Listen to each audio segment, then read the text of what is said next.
The law of vibration. This is what the law of attraction should actually be called, because I feel that it paints a more accurate picture for the person who hears it. The law of attraction, while it's very catchy, is somewhat nebulous. It doesn't create an accurate image in my eyes of how things actually work. So let me explain to you how this amazing law works for you.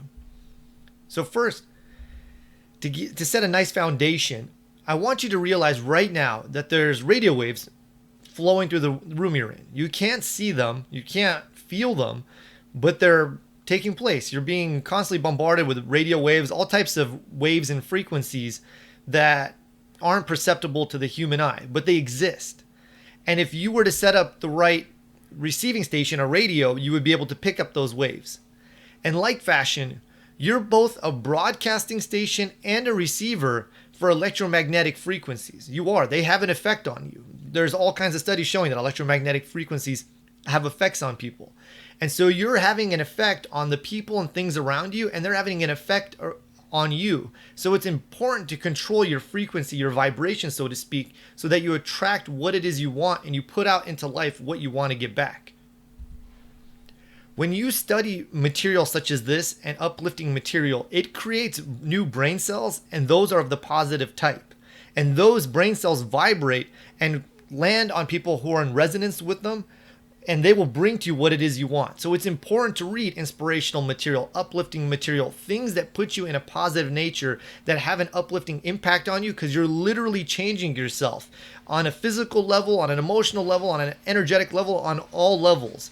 So you're actually doing a lot of good work when you study things like this and when you study uplifting material. That's just a picture of someone studying. Now I want to talk about the electromagnetic spectrum. On the spectrum, there's only a small portion of the spectrum that's visible to us. That's the visible light spectrum. It's incredibly tiny, and it's unfortunately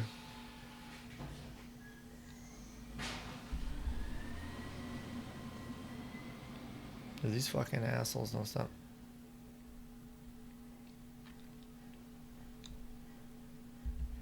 Now I want to talk about the electromagnetic spectrum. The electromagnetic spectrum is so large, and we only see a tiny portion of it, which is the visible light spectrum. Now, what does this have to do with the law of vibration? Dr. Fleet, whose work I study, who I'm a huge fan of, he says that thought waves are higher than even X-rays, even higher than gamma rays. He says they're the most powerful rays that somebody can put out. He said they travel through all of time and space. There's no barrier that can block them. They're traveling at the speed of light, essentially. So this is the most powerful thought wave. This has the most powerful effect on your body, he said, than virtually anything, is what it is that you're thinking. So it's incredibly important for you to be consciously aware of what thoughts and what feelings you're putting out throughout the day, because it's having a tremendous impact on you. You're literally changing the entire universe by what it is that you're thinking. I want to say it was David Hawkins, but I've heard a few spiritual teachers say this, that the greatest gift that you can give to the world is your vibration. So be aware of the vibration that you're putting out. A lot of people think they have nothing to give, but if they would simply spend time in love and energy and harmony, it would really have a tremendous impact on them and everyone around them. There's been all types of studies done with people who meditate, and it's been shown that, I believe it's called the Maharishi effect. If you take the square root of 1% of a population and have them meditate, it causes the crime in that area to actually drop. And David Hawkins, in his excellent book, Power versus Force, talks about how there's a few individuals who are vibrating at such a high level of consciousness and they're walking the earth that it counterbalances the negative effects of maybe 20% of people who are living in fear. So it's really important to be aware of how you're living, because it does have a tremendous effect whether you realize it or not. Now I want to talk about amplitude. And the law of attraction and a lot of metaphysical studies, you see everyone talk about raising your vibration, which is great. You want to raise your vibration. Raising a vibration means thinking thoughts that are higher than lower thoughts, that are of a higher frequency. For instance, thoughts of love, thoughts of joy are of a higher frequency than thoughts of hate, thoughts of worry. However, I want to get into amplitude because what most people are doing incorrectly is they're not holding a thought long enough. Remember, it takes 34 seconds for an idea to go from your conscious mind into your subconscious. When you're thinking a thought, it's causing brain cells to vibrate. And the more emotion that a thought has, the longer you hold it, the more you concentrate on it, the greater its amplitude is going to be, and the greater its effects will be in your life. The faster it's going to go out into the world, the more impact it's going to have, the further it'll be impressed on your subconscious, and the more impact it'll have on your life. So really concentrate, really feel the feelings of what it is you want. Don't be dabbler, so to speak, and think one thought one day, another thought another day, only for a couple seconds. Really focus on what it is you want. Know that it's coming to pass. Feel it. Know that this is the truth of your being, and let those brain cells vibrate. Really get into that feeling. Increase the amplitude and watch how fast things show up for you. Now, I spoke about this a moment ago about the frequencies and how fear is of a lower frequency than love. But another point that I want to get into that a lot of metaphysical teachers don't talk about, Esther Hicks, in fact, is probably the only one that I saw really cover this well. Anger is of a higher frequency than fear. So if you're in fear, if you're feeling fearful and you start to get angry, that's actually good. Just don't stay in anger. Go to neutrality, and then from neutrality, go to peace, and from peace, go to love. I would see people, they would be in fear, and they'd go from fear to anger, and then they would think that they shouldn't be angry, and they would drop and become depressed. I actually had this happen when I was first learning metaphysics, not realizing that I was doing good and I could have just moved from anger into neutrality. I say anger to neutrality, not anger to peace, because sometimes it's too big of a jump. It's hard to go from being super angry to being peaceful, harmonious, joy, and loving. So just get to neutral first, and then from neutral is just a small step to peace and harmony and love. Now, law of vibration in relationships. If there's a relationship you want to work on, just make a list. 10 things I like about, and just list the person and focus on that list. Remember, I spoke about God is or energy is. That potential is with the person. So work with energy first and the thought and the actual physical reality second. Most people have it the opposite way.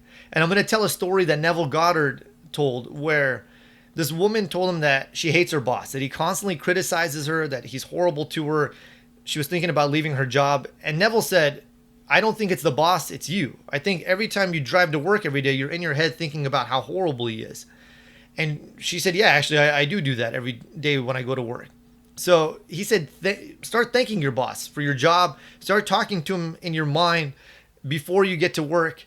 And so she changed the way that she was speaking about him in her consciousness.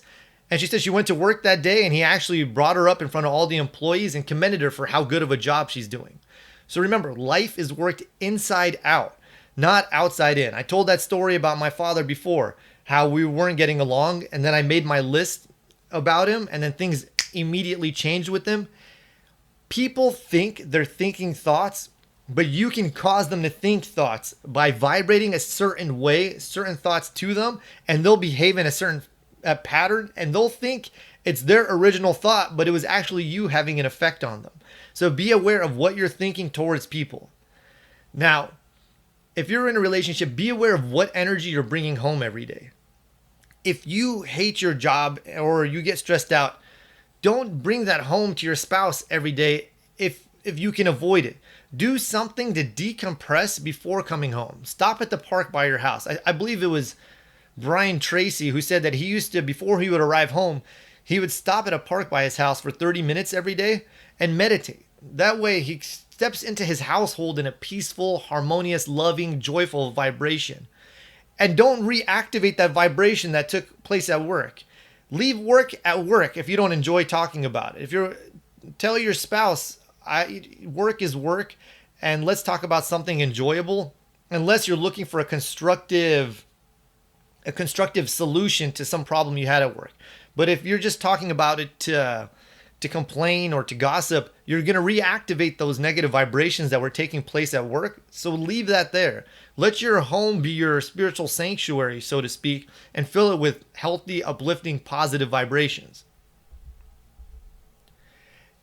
Now I'm going to talk about replacing thoughts. I've spoken about this a few times. If somebody tells you something that's negative, just replace it with something positive, either in your mind or give them back something positive. That's emphasizing the good. If they say so and so is a bad person, say no, so and so is a great person. Remember, God is, or energy is. There's God within that person. There's energy within that person that's potentially good. So activate that good. Or just say, oh. They say, oh, so and so is a bad person. You just say, oh. You don't have to agree or disagree. You're just circling that energy and letting it out. If you're really stressed out and you can't seem to move yourself along the emotional vibrational scale, go do something different. There was a time I was getting really stressed out with work. So I said, you know what? I don't normally play video games, but I said, I'm going to go sit down and play an hour of video games and just completely decompress. And after that, I felt so good. And when I went back to work, first I almost felt silly for doing that, but it was funny. I went back to work and I was in a really good state of mind. And right away I found the solution that up until that moment I hadn't been able to find and that I was getting really upset about. And I want to talk about prayer versus auto-suggestion. Whenever I post videos on the law of attraction on TikTok, I get a lot of comments from people saying, why not just pray? Why not just pray? And in reality, prayer is auto-suggestion. A lot of these people have never actually examined how prayer works. With prayer, you're concentrating on an idea. You're asking God for something, this infinite intelligence that's within you. You're concentrating on it. This idea is being impressed on your subconscious, and this intelligence within you is bringing it about in your life. So in reality, there's no difference. However, a lot of people are praying incorrectly. They're saying, please don't let whatever XYZ happen to me. Don't be like them. Focus on what you want. Image what you want. If you believe in prayer, which I do, I use prayer all the time. I was a licensed spiritual practitioner. I've prayed for thousands of people. I used to work in an actual prayer call center, so to speak. People would call in with issues and I would pray for them for free, of course. And I would pray for them night and day. I love praying with people because I feel it's an easy way. First, I have a composite with them. They're in agreement that we're going to do some work. They're in a super receptive state. I pray for them and then things shift in their life. So I'm a huge proponent of prayer. However, just make sure to pray for what you want. Pray correctly. I have up there, it says, Job, the story of Job. He said, what I fear has come upon me. Don't be like Job. Be smart. Have faith. Image correctly and create the results that you want in your life. Also, some people pray and they pray as if they're reciting the ABCs. They just pray. There's no emotion. There's no feeling. It's an ineffective prayer. Remember, the more emotion something has, the faster it'll manifest in your body and in your environment. So when you pray believing, pray knowing. When you image knowing that it's done, it's complete. This is taking place. Feel the feelings as if it's taking place now and watch it show up in your life. I'm going to talk about the intention manifestation cycle now. This is from A.C. Ping's excellent book, Do. So we have right in the center circle, there's the present. All of us are in this present reality. We're in the now. Now you have two ways of looking at the world. Or actually three ways. You can just be totally present at all times, which is fantastic. It's a very healthy way to be. And then, or you could be focused on the future, which creates that first circle where you're focused on the future and it's being created for you in your present environment. Or you could be focused on the past and it's being recreated for you over and over and over again. So I would recommend, I just talked about that. Your past thoughts are creating your current reality. That's how a lot of people live their lives. They're constantly complaining about the past, bemoaning about the past, thinking about things they did in the past. If you're one of those people, forgive yourself. Tell yourself, I forgive myself. I'm moving forward in my life. I'm progressing in all areas of my life now. The past is the past. If there's something you regret, go and change it if you can. And if you can't, forgive yourself for it. You did the best with what you knew, with the most knowledge that you had, and it's time to move forward now. So what I want you to do is to focus on your future reality, how things are going to be. Take your mind off the present. The present actually is a creation of past thoughts, actions that have manifested. And so take your mind off the present if it's not what you want and focus it on the future. If there are areas that you do like, focus on those to create more harmony and more joy. And if there's not, take your eyes off it and focus on what it is you want.